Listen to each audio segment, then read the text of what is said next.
Good morning dear student, welcome to the way of solution number 1 star channel West Bengal. তো আমি তোমাদের data sir, তোমরা এখন পাচ্ছ আমাদের জিকে জিএসকে এই সিরিজের টার্গেট গ্রুপ সি এবং ডি এর জন্য জিওগ্রাফির একটি ক্লাস। তো ইতিমধ্যে আমরা 7টি ক্লাস দিয়েছি এবং আজকে আমাদের 8 নম্বর ক্লাস। এবং এটা শুধু জিওগ্রাফি থেকে নয়, ওভারঅল যে সিলেবাস তোমাদের দেওয়া হয়েছে সেই সিলেবাস ভিত্তিক পরপর ক্লাসগুলো কিন্তু চলছে। তো আমাদের যে ক্লাস রুটিন তোমরা পাচ্ছ ডিসেম্বরের এই ক্লাস রুটিন, আমার ক্লাস সকাল 7:30 থেকে দাও সলিউশনে পাচ্ছ এবং অন্যান্য ক্লাস কোন চ্যানেলে কোন স্যারে হচ্ছে তোমরা এখানে দেখে নাও। পাশাপাশি আমাদের সমস্ত ক্লাসের নোটিফিকেশন বা লিংক তোমরা যথাসময় পেতে টেলিগ্রাম গ্রুপ আছে দাও solution verified Telegram group only for, দেখবে এখানে বিভিন্ন ক্লাস কখন হচ্ছে সেগুলোই আমরা জানি। পাশাপাশি আমরা বিভিন্ন পরীক্ষা ওরিয়েন্টেড যে ব্যাচগুলো করাচ্ছি TWS একাডেমি অ্যাপে করাচ্ছি। এই অ্যাপ তোমরা প্লে স্টোর থেকে ডাউনলোড করতে পারছো এবং এখানে আমাদের গ্রুপ সি গ্রুপ ডি এর জন্য ফাউন্ডেশন ব্যাচ তো আছেই, ছিল, পাশাপাশি প্র্যাকটিস ব্যাচ শুধু লঞ্চ হয়েছে অনলি ফর প্র্যাকটিস। যারা ফাউন্ডেশন করেছো প্র্যাকটিসে যুক্ত হতে পারো, যেখানে আমরা সমস্ত সাবজেক্ট ভিত্তিক এবং সাবজেক্ট অধ্যায় ভিত্তিক ক্লাস কিন্তু নিচ্ছি। প্রচুর টিচার এখানে আছে এবং তোমরা প্রত্যেকে এই ব্যাচে যুক্ত হতে পারো যারা গ্রুপ সি গ্রুপ বি পরীক্ষা টার্গেট করছো। তো এখানে যে সিলেবাস তোমাদের দেওয়া হয়েছে জেনারেল অ্যাওয়ারনেস, যেখানে 20 মার্কস আছে এবং তুমি গ্রুপ সি এর সিলেবাসটা ফলো করলেই অটোমেটিক্যালি দেখা যাবে যে গ্রুপ ডি এর জন্য কিন্তু হয়ে যাচ্ছে। তাহলে আমরা গ্রুপ ডি তে কি সিলেবাস আছে সেটা নয়, ওভারঅল আমরা এই আলোচনাটা করছি যেটা তোমাদের খুবই কাজে লাগবে। তো ইন্ডিয়ান হিস্ট্রি থেকে আমরা ক্লাস নিয়েছি, specially Indian history and geography mixed class হয়েছে। পাশাপাশি কনস্টিটিউশন থেকে দুটো ক্লাস হয়েছে, সায়েন্সের ক্লাস হয়েছে, স্পোর্টসের ক্লাস কিন্তু হয়েছে, এনভায়রনমেন্ট থেকে ক্লাস আমরা নিয়েছি, আরো কিছু ক্লাস তুমি পাবে। পরপর ক্লাসগুলো করতে থাকো। তো চলো আমরা এমসিকিউ প্র্যাকটিস করব আজকে জিওগ্রাফি থেকে। কোশ্চেন নাম্বার 1, ভারত কোন গোলার্ধে অবস্থিত? ভারতের অবস্থান সেটা তোমাকে বলতে হবে। তো আমরা পৃথিবীর আকার যদি বলি অভিগত গোলক আমরা বলে থাকি।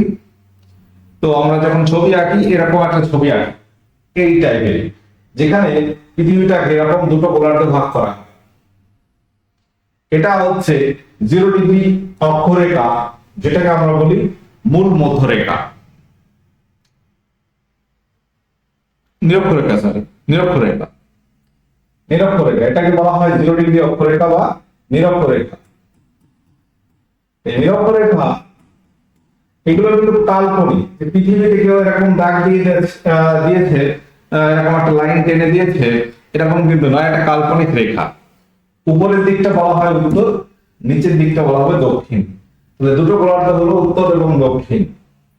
আরেকটা রেখা আছে যেটাকে বলা হয় দ্রাঘিমা রেখা, যেটা দ্রাঘিমা রেখা, মূল মধ্যরেখা সম্ভবত ওটাকেই বলা হয়। তো এটাকে আমরা বলি 0 ডিগ্রি দ্রাঘিমা রেখা। এটা আমার পৃথিবীকে পূর্ব পশ্চিমে দুটো ভাগ করছে, পূর্ব পশ্চিমে দুটো ভাগ করেছে, তাই তো? এদিকটা আমরা বলছি ওয়েস্ট, এদিকটা বলছি ইস্ট। ভারতের অবস্থান আমরা যদি দেখি সেটা কোন জায়গায় পড়ছে, উত্তর পূর্ব, উত্তর পশ্চিম, দক্ষিণ পূর্ব, দক্ষিণ পূর্ব, দক্ষিণ পশ্চিম। তাহলে আমরা একটা কথা জানি যে আমাদের যে 23.5 ডিগ্রি যে অক্ষরেখা সেটাকে আমরা বলি কর্কট ক্রান্তি রেখা। এই কর্কট ক্রান্তি রেখা ভারতের আছে, ভারতের উপর দিয়ে গেছে 8টি রাজ্যে। তাহলে কর্কট ক্রান্তি রেখা গেছে মানে ভারত উত্তর গোলার্ধে। আর ভারতের প্রমাণ দ্রাঘিমা রেখা কত? 82.5 ডিগ্রি পূর্ব, 82.5 ডিগ্রি পূর্ব, সেটা হচ্ছে প্রমাণ দ্রাঘিমা রেখা, যার সাপেক্ষে আমরা সারা ভারতের টাইমটাকে নির্ধারণ করি। তাহলে উত্তর এবং পূর্ব দুটো কথা আমরা বলতে পারি, তাহলে উত্তর পূর্ব গোলার্ধে। তাহলে ভারতের অবস্থানটা আমরা এই শেপটা যদি দেখি এরকম জায়গায় আছে, ঠিক আছে? এরকম জায়গায় আছে ভারত, উত্তর পূর্ব গোলার্ধে অবস্থিত। কোথা থেকে পূর্বঘাট পর্বতমালা দেখতে পাওয়া যায়? পূর্বঘাট পর্বতমালার সর্বোচ্চ শৃঙ্গ কি, এটা পরীক্ষায় প্রশ্ন আসে। পশ্চিমঘাট পর্বতমালা সর্বোচ্চ শৃঙ্গ কি, সেটাও আসে। পূর্বঘাট মানে ভারতের মানচিত্র তুমি যদি একটু কল্পনা করো, এই ধরো গুজরাট, এই শুরু হচ্ছে এই, তাহলে দেখা যাবে যে এরকম জায়গা থেকে পর্বত শুরু হয়েছে, এরকম একটা রেঞ্জ, আর এদিক থেকে একটা শুরু হয়েছে, এই পূর্ব ঘাট পশ্চিম ঘাট পর্বতমালা যুক্ত হচ্ছে কোথায়? তামিলনাড়ুর নীলগিরি পর্বতের ওখানে। ওকে, তো পূর্ব ঘাট পর্বতমালা শুরু হয়েছে অন্ধ্রপ্রদেশের বিশাখাপত্তনম থেকে।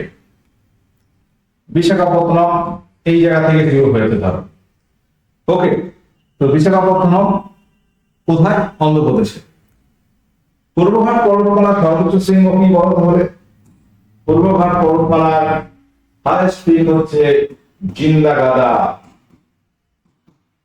জিন্দাগাদা কোথাও দেখবে মহেন্দ্রগিরি আছে, সেটা কিন্তু ভুল হবে।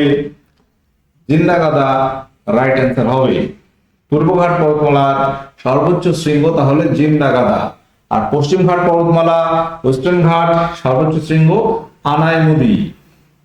আনাইমুদি পশ্চিমঘাট পর্বতমালার সর্বোচ্চ শৃঙ্গ, আর পূর্বঘাট হলে জিন্দাগাদা। কোশ্চেন নাম্বার 3, কোন রাজ্যের সবথেকে প্রাচীন শিলা বা প্রস্তর দেখতে পাওয়া যায়? প্রাচীন শিলা কোন রাজ্যে দেখতে পাওয়া যায়?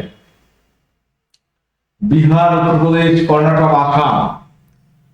প্রত্যেকে আনসার করবে যে ভারতের কোন রাজ্যে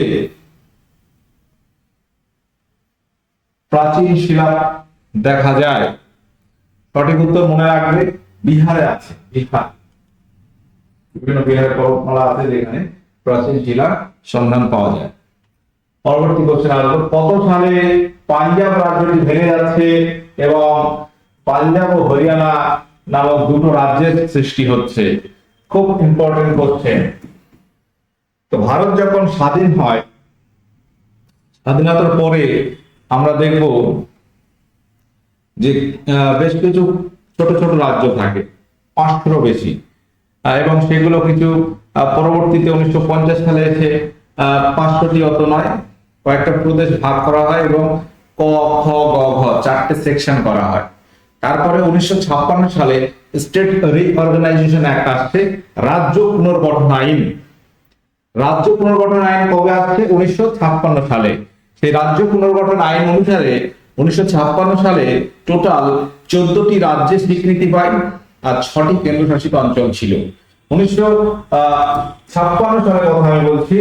1956 সালে ভারতবর্ষে স্টেট রিঅর্গানাইজেশন অ্যাক্ট অনুসারে রাজ্য গঠিত হয় 14টি এবং কেন্দ্রশাসিত অঞ্চল অর্থাৎ ইউনিয়ন টেরিটরি ছিল 6টি। 14 এবং 6 ওভারঅল 20 ছিল। পরবর্তীতে এবার ভাগ হয়েছে 1960-এ। যদি দেখো তাহলে স্টেট রিঅর্গানাইজেশন অ্যাক্ট অনুসারে সেই সময় পশ্চিমবঙ্গ হয়েছে, অন্ধ্রপ্রদেশ হয়েছে, বা আরো অনেক রাজ্য, 14টি রাজ্য হয়েছে। বোম্বাই একটা রাজ্য ছিল, পাঞ্জাব টোটাল একটা রাজ্য ছিল। তো 1960 সালে গিয়ে দেখা যাবে 1960 সালে বোম্বাইটা ভেঙে গেছে। বোম্বাই ভেঙে দুটো রাজ্য হয়েছে, একটা গুজরাট আর একটা মহারাষ্ট্র 1960 সালে। পরবর্তী আমরা যদি দেখি পাঞ্জাব রাজ্য ভেঙেছে 1966 সালে, দিয়ে পাঞ্জাব একটা হয়েছে রাজ্য, হরিয়ানা একটা হয়েছে এবং আরো একটি কেন্দ্রশাসিত অঞ্চল হয়েছিল। এটা ভেঙে আরেকটা ইউনিয়ন টেরিটরি, যেটার নাম হচ্ছে চণ্ডীগড়। চণ্ডীগড়ের জন্ম হয়। পাঞ্জাব, হরিয়ানা এবং চণ্ডীগড় তৈরি হয় 1966 সালে গিয়ে, মনে থাকবে। পরবর্তী কোশ্চেন আসবো, গোয়া। গোয়া একসময় পর্তুগিজদের দখলে ছিল। ভারত স্বাধীন হওয়ার অনেক পরে গোয়া ভারতের অন্তর্ভুক্ত হয়েছে। পরবর্তীকালে গোয়া একটি রাজ্যের মর্যাদা পেয়েছে। গোয়া ভারতের 25তম রাজ্যের মর্যাদা পায়। আমরা হিসেবে স্বীকৃতি পাই কত সালে? সঠিক উত্তর কি হবে বলো? প্রত্যেকে যারা ক্লাসে আছো অবশ্যই এই কোশ্চেন গুলো যদি অজানা থাকে নোট করতে হবে, খুব ইম্পর্টেন্ট জায়গা। তাহলে গোয়া আজকে আমরা বলছি ভারতের সবথেকে আয়তনে ক্ষুদ্রতম রাজ্য গোয়া। গোয়া ভারতের ক্ষুদ্রতম রাজ্য আয়তনের দিক থেকে, বাট জনসংখ্যায় কম সিকিম। এই গোয়া রাজ্যটি ভারতের দখলে আসে কবে বলতো? 1961 সালে গিয়ে। তার আগে পর্তুগিজদের অধীনে ছিল গোয়া। মানে 47 থেকে 61 তুমি বলো কত বছর হচ্ছে? প্রায় 14 বছর স্বাধীনতার পরেও গোয়া রাজ্য, এখন যে রাজ্য পর্তুগিজের দখলে ছিল, এটা ভারতের দখলে আসে 1961 সালে, এবং তারপর কেন্দ্রশাসিত অঞ্চলের মর্যাদা পায় 1987 সালে সে গোয়া রাজ্যের মর্যাদা পায় 1987। ওকে, 56তম অ্যামেন্ডমেন্ট 1987 সালে 56তম সংবিধান সংশোধনীর দ্বারা গোয়া ভারতের 25তম রাজ্যের মর্যাদা পায়। পাশাপাশি 12তম অ্যামেন্ডমেন্ট 1961 সালে এটা India gained control of Goa and Daman Diu, Goa Daman Diu এইগুলো পর্তুগিজদের থেকে ভারতের দখলে আসছে 1961 সালে গিয়ে। মনে থাকবে তো, অনেক কথা এখানে বলা হয়েছে। ব্যারেল রেঞ্জ এটা একটা পর্বতমালা, এটি ভারতের এটি কোথায় আছে, কোন দেশে পড়ছে? পাকিস্তান, আফগানিস্তান, শ্রীলঙ্কা নাকি ভারত? ব্যারেল রেঞ্জ এটি কোন দেশের মধ্যে পড়ছে? এটি আমাদের আসামে আছে, তাহলে ভারতের মধ্যে পড়ছে। অপশন ডি রাইট অ্যান্সার হয়ে যাবে। পরবর্তী কোশ্চেনে আসবো, কোনটি সম্পূর্ণ স্থলবেষ্টিত রাজ্যের উদাহরণ? সম্পূর্ণ স্থলবেষ্টিত রাজ্য, দেখো ভারতের যে মানচিত্র আমরা যদি দেখি, তো এখানে আমরা পাবো এদিকে বঙ্গোপসাগর,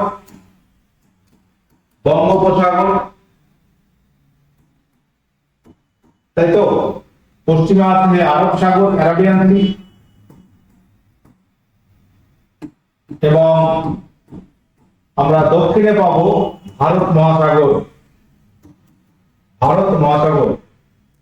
তাহলে ভারতের এই নিচের দিকে সব তিন দিকেই জলভূমি, তাই তো, উপকূলবর্তী রাজ্যগুলো পড়ছে। এবং এখানে স্থলবেষ্টিত রাজ্য কোনটি? গুজরাট, এখানে গুজরাট, তাই তো, গুজরাটের পাশে কি আছে? আরব সাগর আছে, সম্পূর্ণ স্থল দ্বারা ঘেরা নয়। অন্ধ্রপ্রদেশের বিশাখাপত্তনম পোর্ট, এখানে আছে অন্ধ্রপ্রদেশ, যেখানে গভীরতম বন্দর অন্ধ্রপ্রদেশের বিশাখাপত্তনম আছে। পশ্চিমবঙ্গ আমাদের নিচে কি আছে? এখানে আছে পশ্চিমবঙ্গ, ঠিক আছে, এখানে ওয়েস্ট বেঙ্গল নিচে বঙ্গোপসাগর রয়েছে। বিহারের চারিদিকে স্থল দ্বারা ঘেরা, সম্পূর্ণ স্থলবেষ্টিত রাজ্য এখানে হয়ে যাবে বিহার। তো এরকম যদি বলি উপকূলবর্তী রাজ্যের সংখ্যা কয়টি আছে? উপকূলবর্তী রাজ্য যার সঙ্গে কানেকশন হতে পারে আরব সাগর বা ভারত মহাসাগর বা বঙ্গোপসাগর, এরকম রাজ্য আছে 9টি। এটা মনে রাখবে, গুজরাট আছে, মহারাষ্ট্র আছে, গোয়া আছে, কর্ণাটক আছে, কেরালা আছে, তামিলনাড়ু রয়েছে, অন্ধ্রপ্রদেশ আছে, উড়িষ্যা আছে, এবং আমাদের পশ্চিমবঙ্গ আছে। তাহলে কটা হলো? গুজরাট, মহারাষ্ট্র, গোয়া 3, কর্ণাটক 4, কেরালা 5, তামিলনাড়ু 6, অন্ধ্রপ্রদেশ 7, উড়িষ্যা 8, ওয়েস্ট বেঙ্গল 9। তাহলে 9টি রাজ্য আছে যেগুলোর সঙ্গে উপকূল রেখা আছে। ভারতের কত শতাংশ জমি সমতল? তো ভারতবর্ষের যে ভৌগোলিক কাঠামো আমরা যদি দেখি, সেখানে কোথাও পাহাড় পর্বত, কোথাও মালভূমি, কোথাও সমভূমি, তাই তো। তাহলে এই যে নানান রকম ভৌগোলিক তারতম্য আছে, এর মধ্যে সমতল ভূমি কত পার্সেন্ট ওভারঅল ভারতের যে ভূমি আছে?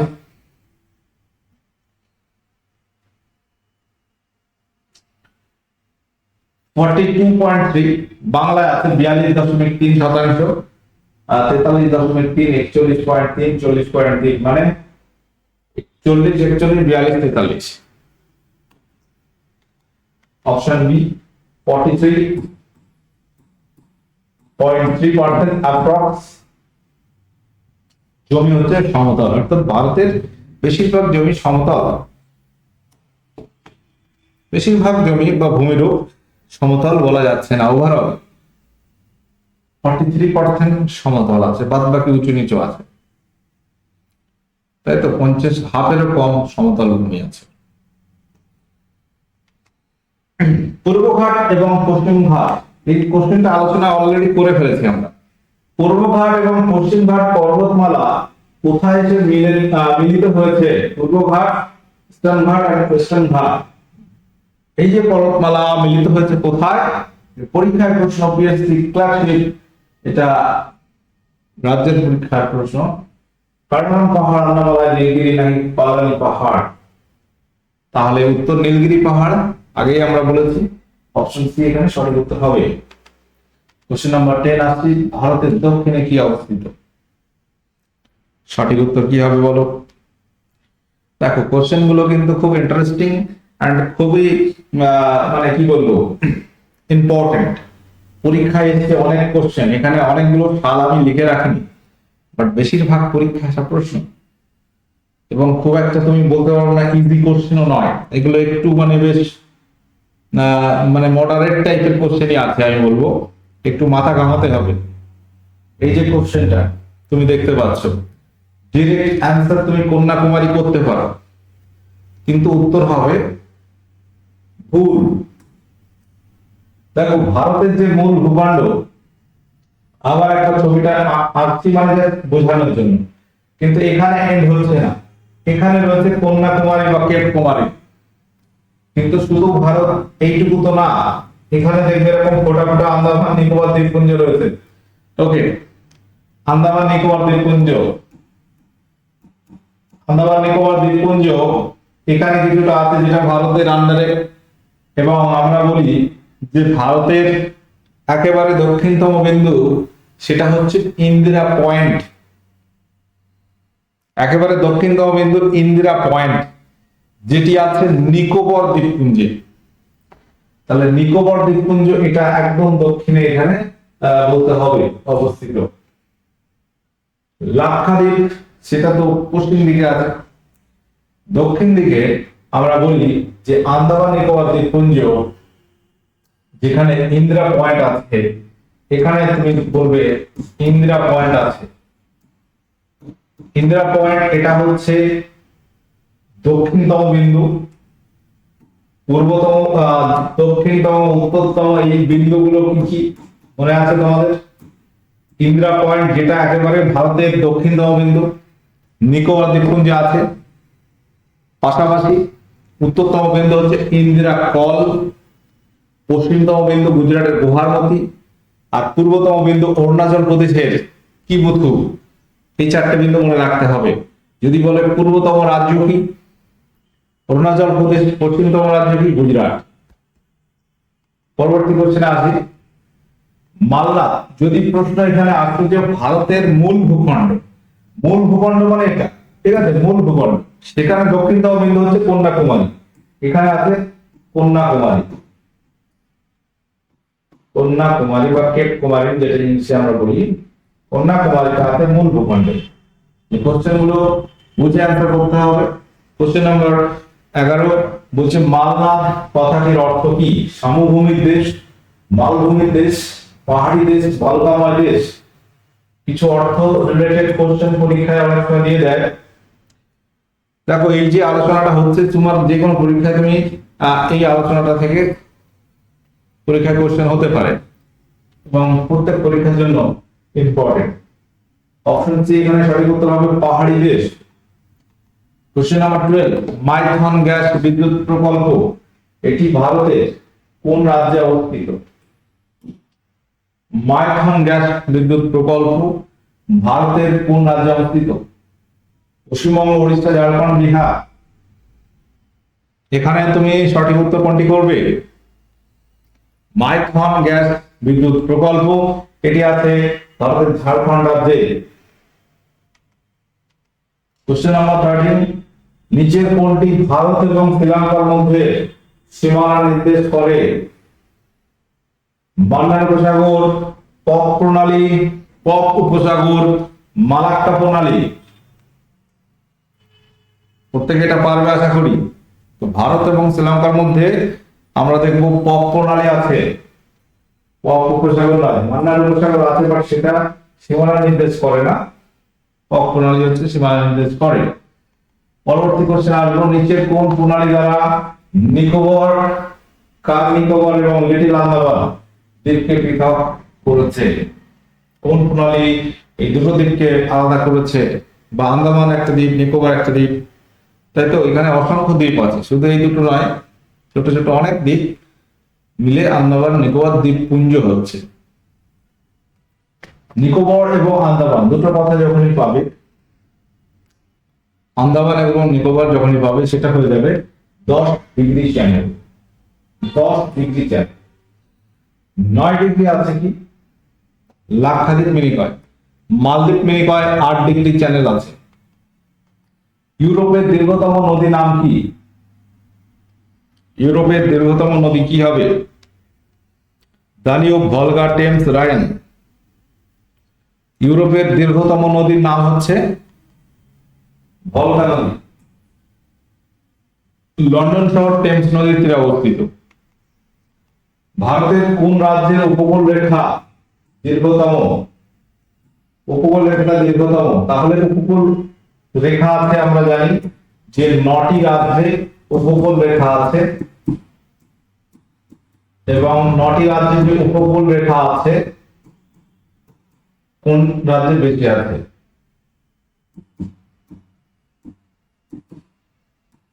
নটি রাজ্য কি কি আমি কিন্তু আগেই বলে দিয়েছি, ঠিক আছে? গুজরাট, মহারাষ্ট্র, গোয়া, কর্ণাটক, কেরালা, তামিলনাড়ু, অন্ধ্রপ্রদেশ, উড়িষ্যা, পশ্চিমবঙ্গ, এই 9টি রাজ্যে উপকূল রেখা আছে, এবং বেশি উপকূল রেখা আমরা দেখব ভারতের গুজরাটে, গুজরাট রাজ্যে। খুব ইম্পর্টেন্ট কোশ্চেন পরীক্ষা আছে। গুজরাট, এখানে উপকূল রেখা সব থেকে বেশি। পরবর্তী কোশ্চেন আসবে, কোশ্চেন হচ্ছে ভারতের রাজ্যসমূহের কোন জোড়াটি পূর্বতম ও পশ্চিমতম রাজ্যকে নির্দেশ করেছে? তাহলে এই কোশ্চেনটাও আমরা আলোচনা করতে করতে বলেছি। অপশন এ খুঁজে বার করো অসম, রাজস্থান। অপশন বি হচ্ছে অরুণাচল প্রদেশ, রাজস্থান। অপশন সি অসম, গুজরাট। Option D Arunachal Pradesh, Gujarat.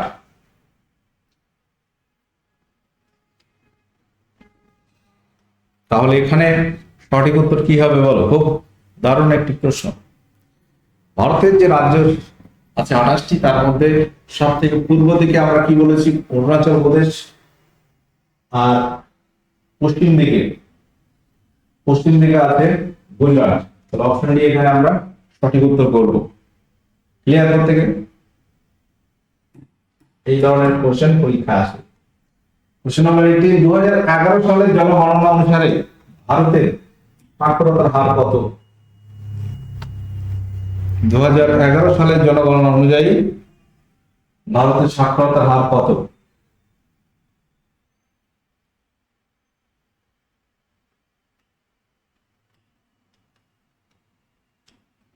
সঠিক উত্তর কি হবে? তাহলে এখানে সাক্ষরতার হার হচ্ছে 74.04% ছিল 2011 সালে। সেখানে পশ্চিমবঙ্গে ছিল 77.08%। 2011 সালের জনগণনা অনুযায়ী ভারতের কোন রাজ্যে লিঙ্গানুপাত সর্বনিম্ন? এখানে উত্তর কি হবে? ভারতের 11 সালে আদমশুমারি অনুসারে কোন রাজ্যের লিঙ্গানুপাত, সেক্স রেশিও যেটাকে আমরা বলি, অর্থাৎ এটা কি 1000 জন পুরুষে মহিলা কতজন, সেটাকে বলা হয় লিঙ্গানুপাত। এবং এখানে আমরা যদি দেখি হরিয়ানা সব থেকে কম, আর সব থেকে বেশি হচ্ছে কেরলে।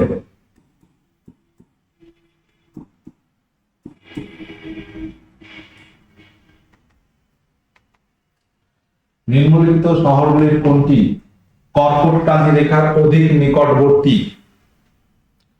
কর্কট ক্রান্তি রেখার অধিক নিকটবর্তী বলা হয়েছে। ভারতবর্ষে 8টি রাজ্যের উপর দিয়ে গেছে কর্কট ক্রান্তি রেখা, 8টি রাজ্যের উপর দিয়ে গেছে, এবং সেই রেখা অনুযায়ী যদি দেখা হয় তার আশেপাশে অনেক শহর আছে। তো আমাদের এখানে যে কোশ্চেনটি আছে রেসপেক্টে তুমি বলো, দিল্লি, কলকাতা, যোধপুর, নাগপুর। দিল্লি হচ্ছে রাজধানী, কলকাতা পশ্চিমবঙ্গের রাজধানী, যোধপুর যেটা আছে রাজস্থানের একটি শহর, নাগপুর মহারাষ্ট্রে। তো এখানে যদি দেখি কর্কট ক্রান্তি রেখার সবচেয়ে নিকটবর্তী শহর হচ্ছে আমাদের কলকাতা, বর্ধমানের উপর দিয়ে গেছে কর্কটক্রান্তি রেখা পশ্চিমবঙ্গের। তো এখানে অপশন বি আমরা সঠিক উত্তর করব। প্রত্যেকে যারা ক্লাসে কানেক্ট আছো, আমাদের প্র্যাকটিস ব্যাচ যেটা অলরেডি ক্লাস শুরু হয়েছে, মাত্র 1.5 মাসের মধ্যে আমরা ক্লাসের ফ্রিকোয়েন্সি বাড়িয়ে, ক্লাসের সংখ্যা বাড়িয়ে চেষ্টা করছি যে এই ব্যাচটা কমপ্লিট করা, যার জন্য এতগুলো টিচার তোমরা এখানে লিস্টে পাচ্ছ। প্রত্যেকটা বিষয় চ্যাপ্টার ভিত্তিক রিভিশন অর্থাৎ এমসিকিউ প্র্যাকটিস কিন্তু করানো হচ্ছে। ওকে, যেটা খুবই এফেক্টিভ হবে আপকামিং গ্রুপ সি বা ডি পরীক্ষার জন্য। যদি প্রয়োজন মনে করো অবশ্যই আমাদের ব্যাচে জয়েন করতে পারো। TWS একাডেমি অ্যাপের মধ্যেই এই পেড কোর্স অপশনে গেলে পেয়ে যাচ্ছ ব্যাচটি। কোশ্চেন নাম্বার 21 বলা হচ্ছে নিম্নলিখিত কোন রাজ্যগুলির চীনের সঙ্গে সীমানা আছে? চীন ভারতের বৃহত্তম প্রতিবেশী দেশ। ভারতের উত্তর দিকে চীন দেশটি আছে এবং শুধু উত্তর নয়, উত্তর পূর্ব ভারতের টোটাল মাথার উপরে চীন বসে আছে। এই চীনের সঙ্গে সীমানা আছে, বর্ডার আছে কোন কোন রাজ্যে? অপশন এখানে ABCD এমন ভাবে রাখা হয়েছে, এখানে 4টি আছে। জম্মু কাশ্মীর, সিকিম, অরুণাচল প্রদেশ, হিমাচল প্রদেশ। এর মধ্যে থেকে এখানে বলতে হবে। দেখো সিকিমের সঙ্গে আছে, অরুণাচল প্রদেশের সঙ্গে আছে, হিমাচল প্রদেশ। দেখো 2005 সালে প্রিলিমসে এসেছিল কোশ্চেনটা, 2005-এ জম্মু কাশ্মীর তখন রাজ্য ছিল, 2019-এ এসে জম্মু কাশ্মীর ভেঙে এখন ইউনিয়ন টেরিটরি হয়েছে। তো সেটাকে তুমি যদি রাজ্য ধরো তাহলে এটা চীনের সঙ্গে ছিল, তাই তো? জম্মু কাশ্মীরের সঙ্গে কানেকশন ছিল সেই সময় এই কোশ্চেনের রেসপেক্টে, ঠিক আছে। বাট এখন বর্তমানে জম্মু কাশ্মীর ইউনিয়ন টেরিটরি, তার সঙ্গে কানেকশন নেই, লাদাখের সঙ্গে আছে। এই 5-এর রেসপেক্টে আমরা যদি বলি তখন ওটা রাজ্য ছিল এবং সিকিমের, অরুণাচল প্রদেশ, হিমাচল প্রদেশের সঙ্গেও চীনের কানেকশন আছে এখন। নিম্নলিখিত কোন কেন্দ্রশাসিত অঞ্চলে শিক্ষার হার সর্বোচ্চ? কোশ্চেনটা ভালো করে খেয়াল করো। কেন্দ্রশাসিত অঞ্চল, দেখো দমনদিউ, দাদরা নগর হাভেলি এখন কিন্তু এখন এটা একটি কেন্দ্রশাসিত অঞ্চল। যেহেতু 12 সালে এটা ভাগ হয়নি, 2020-তে এসে এটা সরি 12-তে এটা আলাদা আলাদা ছিল, 2020-তে এসে এটা 2020 সালে 26শে জানুয়ারি এটা কিন্তু জুড়ে গেছে। 26শে জানুয়ারি 2020 সালে এই দুটো ইউনিয়ন টেরিটরিকে জুড়ে দেওয়া হয়েছে। তো ওভারঅল তুমি এর বাইরে অ্যান্সার পাবে, সেই জন্য কোশ্চেনটা রাখা যে কোন কেন্দ্রশাসিত অঞ্চলে শিক্ষার হার সর্বোচ্চ? শিক্ষার হার সর্বোচ্চ দিল্লিতে। দিল্লি একটা কেন্দ্রশাসিত অঞ্চল, পাশাপাশি এটা ন্যাশনাল ক্যাপিটাল টেরিটরি অর্থাৎ জাতীয় রাজধানী অঞ্চলের মর্যাদা পেয়েছে 1991-এ। তো দিল্লি যেখানে শিক্ষার হার সব থেকে বেশি ওভারঅল কেন্দ্রশাসিত অঞ্চলের মধ্যে। পাশাপাশি আমরা যদি দেখি রাজ্যের মধ্যে কেরল রাজ্যে শিক্ষার হার সবচেয়ে বেশি। নিম্নলিখিত কোন উক্তিটি সত্য নয়? কোন উক্তিটি সত্য নয় অর্থাৎ ভুল? এখানে ভুল উক্তি কোনটা খুঁজে বার করতে হবে। দেখো কেরলের সাক্ষরতার হার সর্বাধিক, এটা সঠিক। সাক্ষরতা নিরিখে লাক্ষাদ্বীপ ভারতের দ্বিতীয় স্থান অধিকারী, এটাও সঠিক। বিহারের নারী শিক্ষার হার সর্বনিম্ন। জম্মু কাশ্মীর শিক্ষার হার জাতীয় গড়ের নিচে অবস্থিত। দেখো জম্মু কাশ্মীর, আমাদের ইন্ডিয়ান লিটারেসি রেট আমরা কত পাচ্ছি? 74.04%, তাই তো? ইন্ডিয়া, তার থেকে জম্মু কাশ্মীরের সাক্ষরতার হার নিচে আছে, ছিল সেই সময়। বিহারের নারী শিক্ষার হার সর্বনিম্ন নয়, নারী শিক্ষার হার সর্বনিম্ন হচ্ছে রাজস্থান। দেখো ওভারঅল বিহারের সাক্ষরতার হার কম, বিহারে লিটারেসি রেট সব থেকে কম। এবার লিটারেসি রেট ওভারঅল বিহারে কম হতে পারে, কিন্তু নারী শিক্ষা আর পুরুষের যদি তুমি ক্যালকুলেশনটা বার করো দেখা যাবে বিহারের নারী শিক্ষার যে হার তার থেকে রাজস্থান আরো কমে আছে। ওভারঅল রাজস্থান বিহারের থেকে উপরে, কিন্তু যদি শুধু নারী শিক্ষার হার যদি দেখো বিহারের থেকে রাজস্থানে আরো কম, তাহলে এটা সত্য নয়, এই অপশনটি ভুল। সঠিক উত্তর কি হতো? নারী শিক্ষার হার সর্বনিম্ন রাজস্থানে। কোশ্চেন নাম্বার 24, পশ্চিমবঙ্গের ক্ষুদ্রতম জেলা নিম্নের কোনটি? খুব ইজি একটা কোশ্চেন। পশ্চিমবঙ্গের সব থেকে আয়তনে ক্ষুদ্রতম, পশ্চিমবঙ্গের রাজধানী কলকাতা। সব থেকে ছোট জেলা, সব থেকে বড় দক্ষিণ 24 পরগনা। পম্পাস তৃণভূমি কোন মহাদেশে দেখতে পাওয়া যায়? পম্পাস তৃণভূমি এটি কোন মহাদেশে দেখা যায়? উত্তর হবে দক্ষিণ আমেরিকা। কোশ্চেন নাম্বার 26, এটা তোমাদের হোমওয়ার্ক থাকছে। 25টি কোশ্চেন আমরা করিয়েছি। এখানে কোশ্চেনটা হচ্ছে কোচবিহার শহর কোন নদীতে অবস্থিত? পরীক্ষায় আসার মতো কোশ্চেন আছে, এটা তোমরা হোমওয়ার্ক করো। এবং কোশ্চেন 25 কোশ্চেনের মধ্যে সঠিক উত্তর কটা হয়েছে অবশ্যই কমেন্ট করে জানাতে হবে। এবং ক্লাসগুলো তোমরা দেখতে থাকো। এই যে আলোচনা হচ্ছে, তোমরা যা পড়ছো এবং এই ক্লাসগুলো দেখলে সেগুলো কিন্তু তুমি বুঝতে পারবে তোমার লেভেলটা কোথায় আছে। বিভিন্ন সাবজেক্ট থেকে ক্লাস নেওয়া হচ্ছে, কোনোদিন সংবিধান, কোনোদিন ভূগোল, কোনোদিন ইতিহাস, কোনোদিন সায়েন্স, কোনোদিন পরিবেশ বিজ্ঞান, কোনোদিন খেলাধুলো। তো বেশ ভ্যারাইটিস টাইপের ক্লাস কিন্তু তোমাদেরকে আমি প্রোভাইড করছি। কানেক্ট থাকো, সাবস্ক্রাইব করে সাথে থাকো এবং টিডব্লিউএস একাডেমি অ্যাপে তোমরা ব্যাচে জয়েন হতে পারো। ঠিক আছে, ভালো থাকো, সুস্থ থাকো, দেখা হচ্ছে পরবর্তী ক্লাসে। ওকে, টাটা, বাই।